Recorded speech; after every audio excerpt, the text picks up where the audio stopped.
तो hello guys, मैं हूं रोहित राय। और अभी कुछ दिनों पहले ही एक न्यूज़ आई कि टाटा ग्रुप ने बोली जीत लिया है न्यू पार्लियामेंट बनाने के लिए। तो आज हम इस टॉपिक पे बात करने वाले हैं कि क्यों बनाया जा रहा है ये पार्लियामेंट और कैसे बनाया जाएगा और इसे कंप्लीट करने में कितना पैसा लगने वाला है।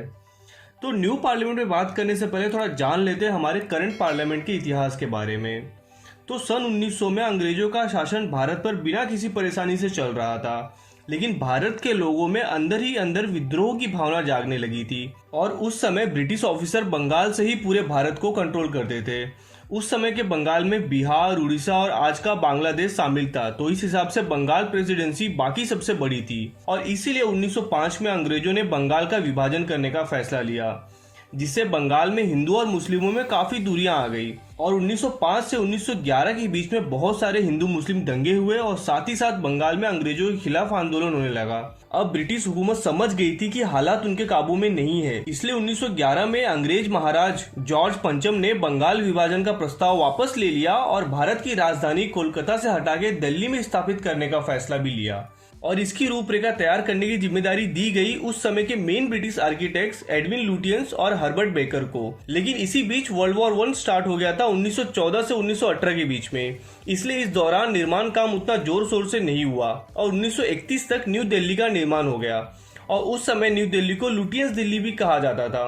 और तब से दिल्ली हमारी राजधानी बन गई और देश का पूरा कार्यभार यहाँ से संभाला जाता है। और आपको बता दूं कि दिल्ली में स्थित राष्ट्रपति Bhavan, Sansad Bhavan, North Block, South Block, India Gate और अन्य नेशनल आर्चीज जिस जगह पे स्थित है उन्हें सामूहिक रूप से सेंट्रल विस्टा कहा जाता है। और गवर्नमेंट काफी समय से सेंट्रल विस्टा के रीडेवलपमेंट के बारे में सोच रही थी। गवर्नमेंट का कहना है कि ये बिल्डिंग काफी पुरानी हो गई है और इसमें ऑफिसेज के लिए पर्याप्त जगह भी नहीं है। इसीलिए 2019 में ministry of housing and urban affairs ने सेंट्रल विस्टा को रीडेवलपमेंट करने का प्रस्ताव रखा।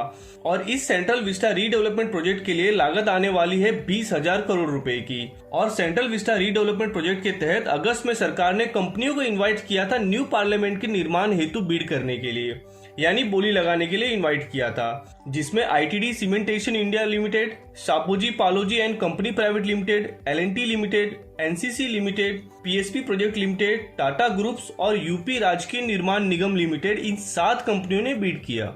और ये आपको भी मालूम है कि जिसने बोली कम लगाई उसको ही कॉन्ट्रैक्ट मिलता है। तो एलएनटी ने 865 करोड़ की बोली लगाई थी और वहीं टाटा ग्रुप ने 861.90 करोड़ की बोली लगाई थी। इसलिए न्यू पार्लियामेंट का निर्माण का कॉन्ट्रैक्ट टाटा ग्रुप को दे दिया गया है। और ये कंस्ट्रक्शन का काम मानसून सत्र के खत्म होने के बाद यानी 1 अक्टूबर से स्टार्ट हो जाएगा।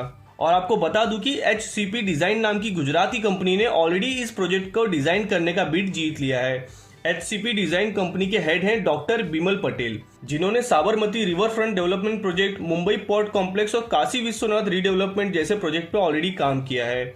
और ऐसा बताया जा रहा है कि न्यू पार्लियामेंट को ट्रायंगल शेप में बनाया जाएगा और इसमें 900 से 1200 एमपीज के बैठने की जगह होगी। और इस काम के लिए टाटा ग्रुप को अगस्त 2022 तक का डेडलाइन दिया गया है। और एक रिपोर्ट के अनुसार ये भी बताया गया है कि इस प्रोजेक्ट के तहत प्रधानमंत्री आवास को लोक कल्याण मार्ग से हटा के रायसीना हिल के यहाँ बनाया जाएगा, लेकिन राष्ट्रपति भवन में कोई बदलाव नहीं किए जाएंगे। और आपको बता दूं कि इस प्रोजेक्ट को लेकर लोगों के अलग अलग विचार हैं। कुछ का कहना है कि रीडेवलपमेंट करना चाहिए, इससे लोगों को रोजगार मिलेगा। और वहीं कुछ का कहना है कि कोरोना वायरस की वजह से जहां हमारे देश की इकोनॉमी इतनी नीचे गिर गई है, उस समय इस तरह के प्रोजेक्ट पे गवर्नमेंट को पैसे नहीं खर्च करने चाहिए। तो आई होप गाइस आपको ये वीडियो अच्छा लगा होगा। तो अभी के लिए बस इतना ही, आपसे लेता हूँ विदा। धन्यवाद।